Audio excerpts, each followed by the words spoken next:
Da da da da da da da da da da da da da da da da. Welcome back to Disenfranchised.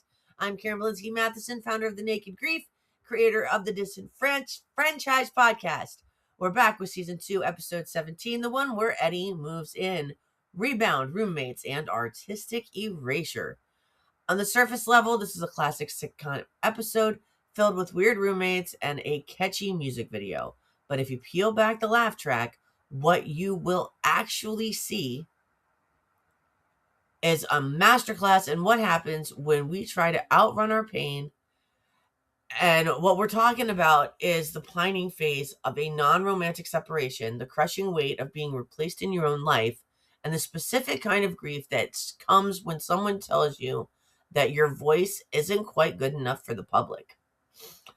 So in this episode, the fallout of Joey moving out hits a fever pitch. Chandler's struggling hard. He's trying to cope with the silence in the apartment and the Joey-shaped hole in his life. He does what so many of us do when we're hurting. He substitutes and finds a rebound. Enter Eddie. Eddie is the new eggs guy. He's fast, he's intense, and he seems like a perfect fit until, well, he isn't. Meanwhile, Joey is living the dream in his big solo apartment. He has a water feature, the electric raindrop glass. He has space, and he has total isolation. He is desperately lonely, but he's too proud to admit that he made a mistake. Over in Phoebe's world, she's finally been discovered. A record producer wants to make a music video for Smelly Cat. It's the dream, right? Except when the video debuts, the voice coming out of Phoebe's mouth isn't hers. It's a polished, studio perfect version of someone else. And finally, we have Monica and Ross. With Ross spending every waking second at the girl's apartment to be near Rachel, Monica's being forced back into the Geller dimension. They aren't adults sharing a space. They are 10-year-olds fighting over the remote who cleaned their hair out of the drain. So now let's play Name the Disenfranchised Grief. We often think of grief as something reserved for death or a romance, like divorce ending. But in this episode, we see two specific, very quiet types of grief that society rarely validates. The rebound grief, the new eggs defense. Chandler isn't looking for a roommate. He's looking for a distraction. This is rebound grief. It happens when we are so uncomfortable with the void left by a person or a routine that we plug it with a placeholder before we've even processed the loss. By inviting Eddie in, Chandler is trying to bypass the mourning of his daily life with Joey. If he has someone to move the mail and make eggs with, then he doesn't have to admit that he misses his best friend. The identity eraser. The filtered self. Phoebe experiences a form of identity erasure. This is the grief of being told that your authentic self, your voice, your quirks, your smelly cat essence isn't marketable.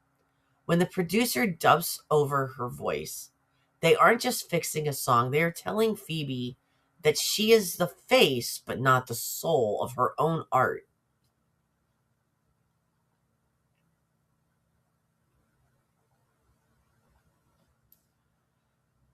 And that hits hard, you know? It's a disenfranchised grief because everyone around her is saying, but you're in a video, this is great, while she is slowly realizing she's been deleted from her own success. So how did the friends handle all of this? Well, if only they had had the naked grief. So at the naked grief, we honor grief that comes from everything, including death. It's job loss, career pivots, divorce, breakups, empty nests, moving, identity shifts, friendships ending, the loss of the life that you thought you'd have. At the naked grief, we offer support communities that meet you where you are without pressure, toxic positivity, or having to explain why it hurts. But how the friends handle this, honestly, it's not great. When Joey and Chandler are clearly pining for each other, Ross and Rachel actually make it worse. They convince Chandler that Joey is moving on and doing great. Instead of encouraging an honest conversation, they reinforce the tough guy narrative. They don't hold space for the fact that a friendship breakup can be just as devastating as a romantic one. They treat Joey's move out as a simple logistics change rather than an emotional severance. There's a reason why Chandler doesn't go to Joey's first, quote, housewarming. And then there's the reaction to Phoebe's video. The gang sits on the couch and they watch her voice get replaced by a professional singer. Their faces say it all. They know it's not her, but they don't know how to tell her. And this is a classic example of uncomfortable silence as a form of non-support. And Phoebe is sitting there saying, "I sound amazing." And because they don't want to hurt her feelings, they allow her to live in delusion that eventually leads to a much harder crash. So some coaching moments in this episode and what if scenarios. If I were on the velvet couch at Central Perk, here's what I'd want to reframe to our favorite New Yorkers. I'd validate the lonely in a crowd feeling. Joey has the cool apartment. He has the success, but he's sitting in the dark watching the rain. My coaching moment for Joey, success without connection, is just a well-decorated cage. It's okay to admit that the dream feels like a nightmare if you're experiencing it alone. We have to stop equating physical space with emotional health. And then to Chandler, stop the new egg cycle. You cannot replace a soul with a set of insoles. Eddie was never going to work because Eddie was a Band-Aid on a bullet wound. What if Chandler had just told Joey he missed him? What if instead of interviewing new roommates, he had walked across the hall and said, "The apartment feels broken. Can you guys come hang out with me?" We use new eggs, new jobs, new hobbies, new flings to avoid the heavy lifting of the mourning of our old routines. So stop the cycle and sit in the quiet for a minute. The quiet is where the healing actually starts. Standing up for your voice. To Phoebe, you aren't Smelly Cat in this scenario. You are the talented artist being told to sit down and look pretty. What if Phoebe had demanded her voice stay in the video? We often let people filter us because we're afraid we may be too much or afraid of losing an opportunity. But an opportunity that requires us to erase part of ourselves isn't a win, it's a loss. So some relatable life moments or real life examples. We see these themes in our own lives quite often. We rarely give them the weight that they deserve. Have you ever been replaced at work? Maybe you left a position that you loved, and 2 weeks later, you see a new egg sitting at your desk.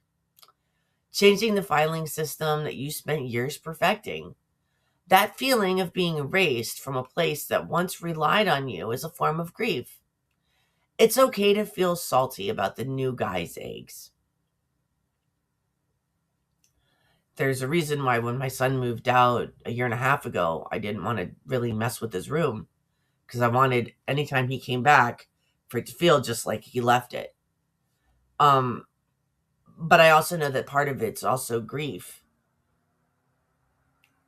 I don't go in there until it's a couple of weeks before he comes home to visit to clean it up, to vacuum, to dust, because I have to acknowledge the empty space that he left when he moved.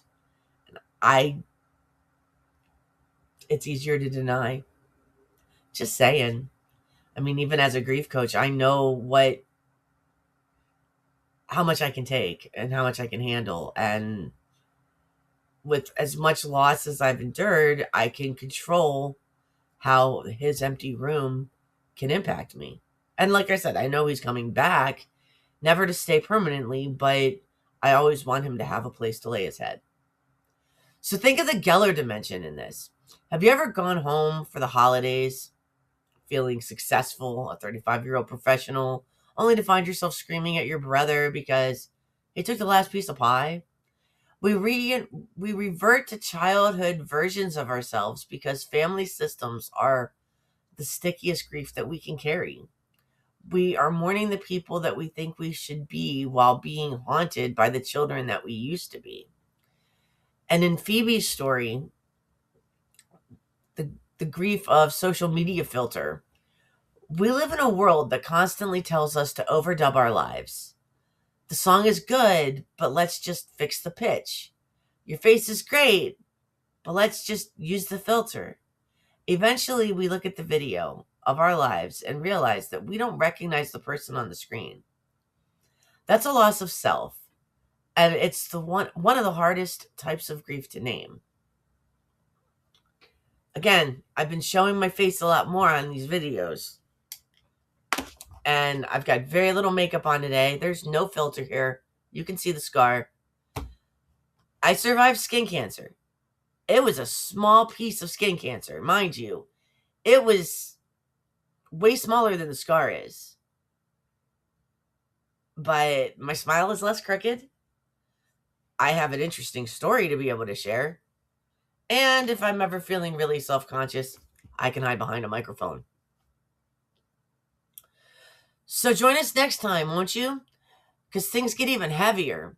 We're heading into season 2, episode 18, the one where Dr. Drake Ramore dies. We'll be talking about the grief of a career death, the absurdity of Joey's soap opera demise, and what happens when your identity is tied to a character that just fell down the elevator shaft. If you're feeling like you're living in a big, empty apartment, or that your voice is being dubbed over by the world's expectations, come find us at thenakedgrief.com. We're here to peel back the layers, name the pain, and remind you that your grief doesn't have to be standard to be real. Until next time, keep it honest, keep it naked, and stop trying to make new eggs work. Da da da da da da da da da da da da da da da da.